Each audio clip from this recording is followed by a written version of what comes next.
दुनिया का सबसे बड़ा और लग्जरियस जहाज आरएमएस टाइटैनिक, जो कि अपने समय का काफी बड़ा जहाज था, एक घटना से ये पूरी दुनिया में जाना गया। फिल्म डायरेक्टर जेम्स कैमरॉन ने इस पर फिल्म भी बनाई। दरअसल इस जहाज पर बनी फिल्म टाइटैनिक से इस घटना की जानकारी दुनिया भर में लोगों तक पहुंची, जिसमें फिल्म की अहम भूमिका है।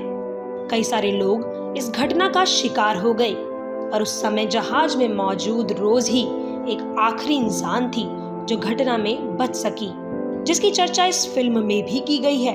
तो चलिए बात करते हैं टाइटैनिक जहाज की कुछ खास बातों की। आखिर ये टाइटैनिक जहाज कैसा था और क्यों दुनिया भर में इतना चर्चित है?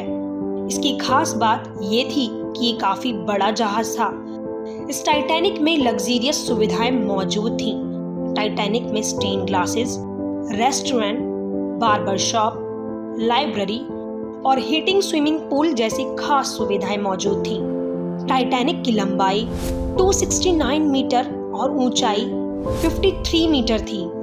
इसे बनाने के लिए लगभग 7.5 मिलियन खर्च किए गए, जो उस समय के अनुसार काफी ज्यादा की लागत थी। तैयार होने में लगभग 3 साल लगे। टाइटैनिक जहाज में 3300 लोगों के बैठने की सुविधा थी। टाइटैनिक को बनाने वाली कंपनी व्हाइट स्टार लाइन के president Philips Albright Small Franklin को विश्वास था कि ये जहाज अनसिंकेबल है, जो कभी डूब नहीं सकता। इसको लेकर बड़े बड़े दावे किए गए। जहाज स्टील से बनाया गया और कई सारी सेफ्टी के साथ तैयार भी किया गया। आइए बात करते हैं उस घटना की जो इस जहाज का पहला और आखिरी सफर था। टाइटैनिक जहाज अपने पहले सफर पर 10 अप्रैल 1912 को साउथहैम्पटन से न्यूयॉर्क जाने के लिए निकला। जब पहली बार ये सफर पर निकला तो लगभग 2200 यात्री इस पर सवार थे। इस यात्रा के दौरान कई सारी चुनौतियों का सामना भी करना पड़ा। जहाज की कमान कैप्टन एडवर्ड जे स्मिथ ने संभाली थी। 12 अप्रैल को ही टाइटैनिक को अपनी पहली आइस वार्निंग के सिग्नल मिलने शुरू हो गए।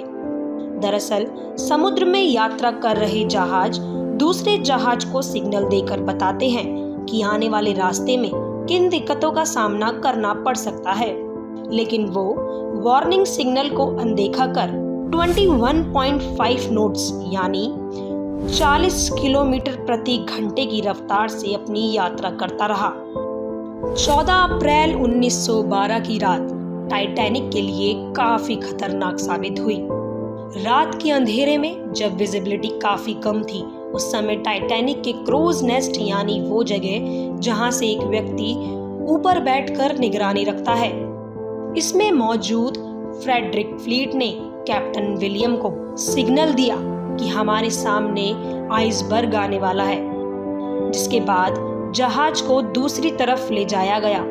इसको लेकर लगातार रेडियो कनेक्टिविटी सिग्नल भेजे गए। इसी में एक ऑफिसर जैक फिलिप्स सिग्नल भेजने में सफल रहे। एक जहाज जो इससे काफी दूर था, उसने यहाँ तक पहुँचने की कोशिश की, पर समय रहते नहीं पहुँच सका। आइसबर्ग से एक हिस्सा टकराने के बाद कैप्टन एडवर्ड जे स्मिथ और थॉमस एंड्रयू, जो कि इस जहाज के आर्किटेक्चर थे, वह जानने की कोशिश करते रहे कि टाइटैनिक को कितना नुकसान हुआ है। एंड्रयू को समझ आ गया था कि अब इस जहाज का बच पाना काफी मुश्किल है। कुछ घंटों बाद रात को 11 से 12 बजे के करीब टाइटैनिक 200 से 400 फीट जितने लंबे आइसबर्ग से टकरा जाता है, जो कि काफी विशाल आइसबर्ग था।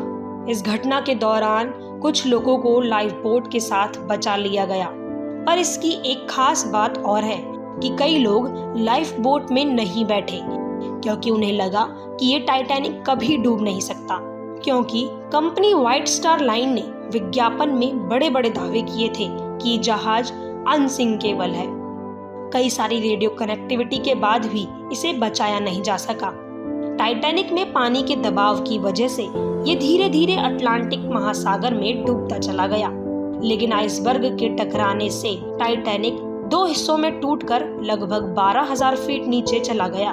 कई सारे लोग अपनी जान से हाथ धो बैठे।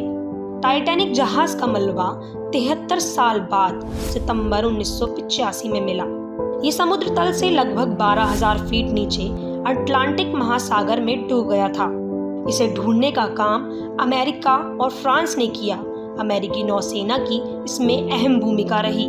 जहाज का मलबा जहां मिला वो कनाडा के सेंट जॉन्स के दक्षिण में 700 किलोमीटर दूर और अमेरिका के हैलिफैक्स से 595 किलोमीटर दूर था।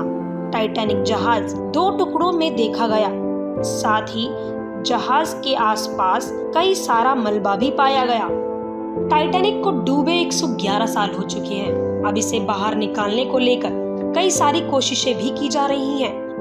अभी तक इसका मलबा समुद्र में ही पड़ा हुआ है, लेकिन 38 साल बाद भी इसे बाहर नहीं निकाला जा सका है।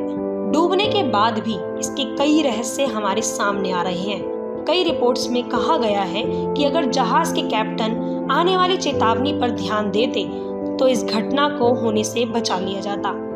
आज की एडवांस टेक्नोलॉजी के चलते भी इसे निकालना काफी मुश्किल है।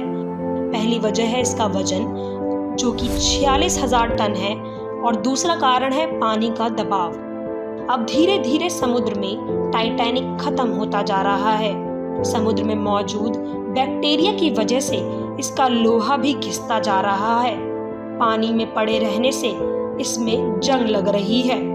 कई सारी रिपोर्ट के मुताबिक आने वाले समय में समुद्र से ये धीरे धीरे गायब होता जाएगा।